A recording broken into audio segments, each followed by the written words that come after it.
Hi all, welcome to Saturday Architecture. We have architects joining us. Anand Srinivasan, he's an architect with Cognizant, and Niroj is an architect with Virtusa. And we're picking up on a topic proposed by Deepak, which is anti-fragility. Can anti-fragility be incorporated into software systems? So anti-fragility was like, to give a quick intro to examples. One is a glass, when it puts pressure, breaks.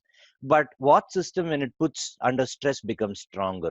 When we take our viral vaccinations, when we are children, our body builds stronger with an infection. An example of that, Deepak gave an interesting example of an anti-fragile system which is not so good. It is architecture on Indian roads. You put poor pressure, people figure out a way to bake it by going one way or going on the opposite side and demanding it's the right to go or taking the footpath, right? So when the system is under pressure, it figures out a different way of solving the problem. Maybe wrong, maybe right, we don't know, but that's an anti-fragile system. It becomes more stronger in its sense, right? So considering this aspect, how would it be? It would be interesting if we can build that into software systems. So classically, when we do application or software, we try to avoid failures or risks, and we try to make this system stronger to eliminate risks and eliminate attacks. What if we could design it such that the system actually is open to receiving attacks?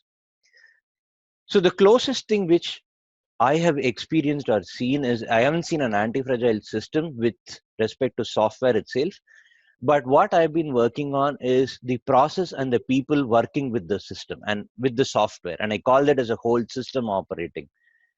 So for example, we had my team had very good tech developers who were trying to think, how do I avoid failure, how do I avoid bad code, how do I avoid crashes from happening? So instead of that, I started looking at them. If there is bad code, what can we do to recover ourselves? Let's focus on the process for that. Okay, so we are not afraid of bad code. If applications crashes, what do we do? I kind of say, let's have a process and check such that if the application crashes, we can come back in 5 to 10 minutes, right?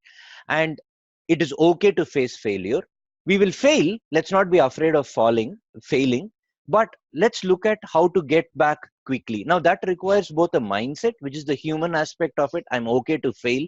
Coming from a culture where we have to get 100% marks and always pass, it's not in our genes or the DNA, right?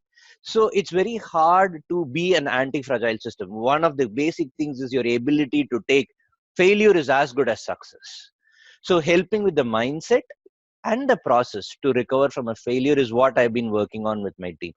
I guess that's the closest which I've got to get a whiff of anti-fragility in my system, in my experience. Now, we would like, let's listen to others on what they have seen or what they think about it in their sphere of operation. When you look at the nature, that's the best example for anti-fragility. And the way to recover from a failure is built into nature. So that if you look at a forest, it's utter chaos, but it survived the way it is forever. When humans look at it, you look at it as chaos, but there is an order in it, so that it maintains itself. So that's one of the good example of anti-fragility.